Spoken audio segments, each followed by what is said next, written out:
what sense do we have of how this will impact production levels? I think there's a few things to look for, particularly on the oil side. I mean, when these storms hit, the first thing that you see impacted is the Gulf of Mexico production. We saw a small hit to some fields, some adjustments in production in the US Gulf of Mexico.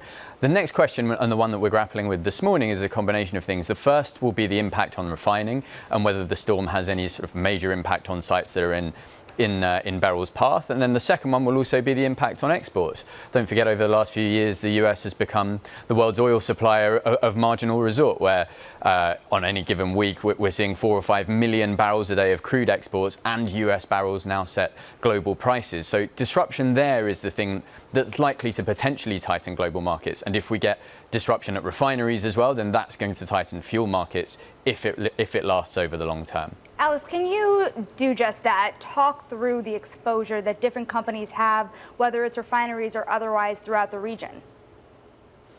There are various different companies. Again, I'm more on the market side, but the majors will all have Gulf of Mexico assets on the production side. They're often the first to lock in and shut down production, given the risks to both personnel and the environment in the area. And then also, you have the majors, so Chevron, BP, Shell, with various different assets in the region. Particularly on the US side, you have refining assets there as well. And also some of the refineries are owned by.